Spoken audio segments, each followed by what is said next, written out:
Hello.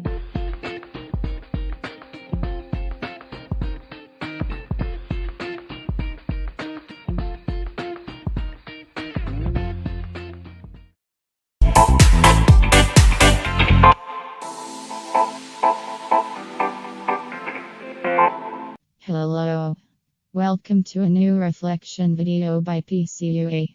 On this occasion, we will touch on the second part of the theme of theology. First of all, it is necessary to say what is a theologian. He offers an important service to the church because he is in charge of systematizing the doctrine and teachings of the Bible, explaining them in a language adapted to the time. Theologians play a certain mediating role between the world of intellect and society and the church of which they are a part.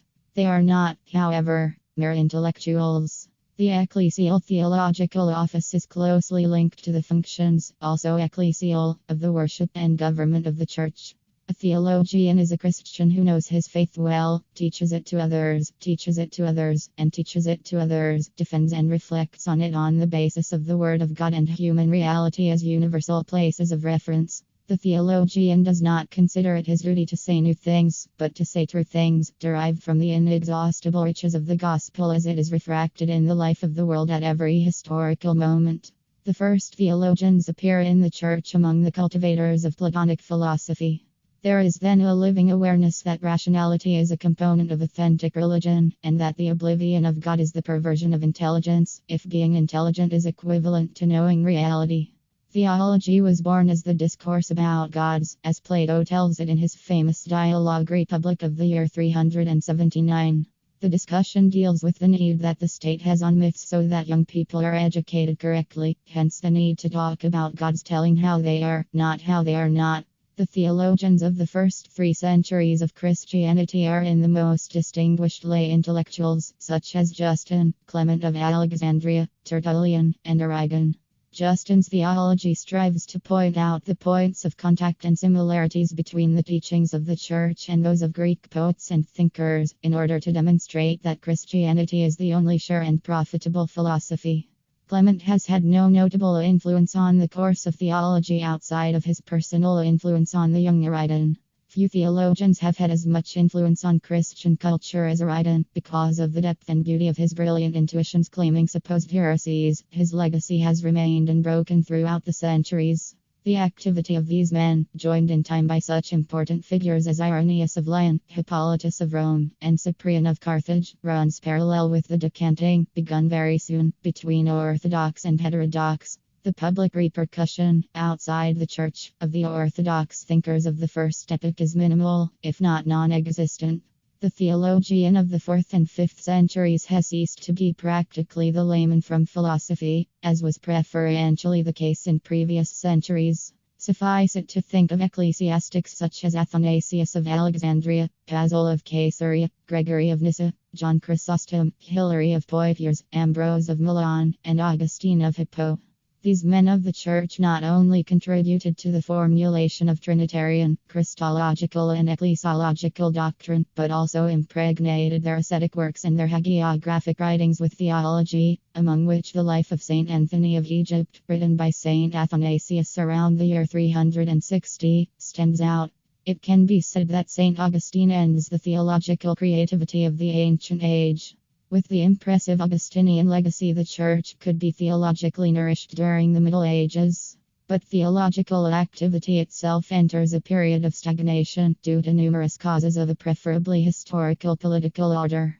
The medieval theologian begins by being practically the monk, which powerfully suggests the ecclesial and spiritual corporate character of the theology of this time. The 12th century is a period of marked cultural emergence, directly affecting the world of theology. The foundation and development of universities Bologna, already active in the 12th century, can be considered the first, makes scholastic theologians some university professors, who in the teaching of theology use a professional technique. The primary task of the scholastic theologians of the 12th and 13th centuries was to make theology a science that could occupy a legitimate place in universities. With the nominalist authors of the 14th and 15th centuries, an evolution began in the Christian West that would drastically separate the theologian from the philosopher. culminating in the 17th century, when philosophy was born modern. In the 14th century, numerous and authoritative voices are heard calling for the reform of the Church, proposing remedies such as the abolition of pluralism, the reduction of the benefits granted by the Pope, the elimination of ecclesiastical corruption, the observance of the celibacy of priests, the reform of relaxed religious orders, the suppression of clandestine marriages. In the Renaissance, the theological individuality of Nicholas stands out. Of Pcua 1400 to 1464, pursues a balance between reason and emotions, which had predominated excessively in the religious environments of the previous century and would lead to spiritual and theological crises. The great historical episode that immediately follows Renaissance humanism, and in part overlaps chronologically with it, is the Protestant Reformation of the 16th century. This religious revolution, one of the most determining events of the second millennium, produces a new type of theologian.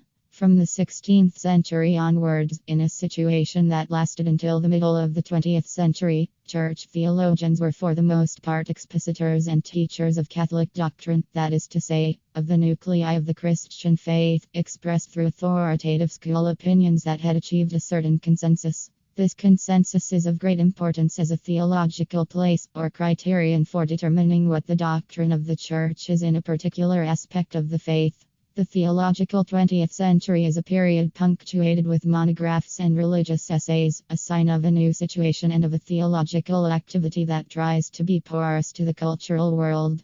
In this succinct balance of theology in the 21st century, we can see, therefore, that the basic and most urgent problem is that of truth.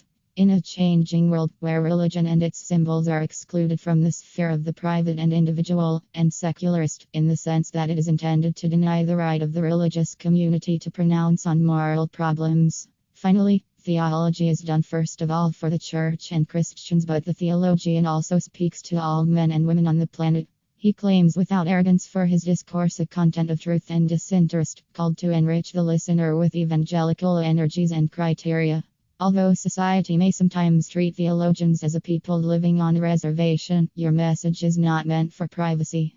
The theological self is a social self, whether or not the theologian himself wants it.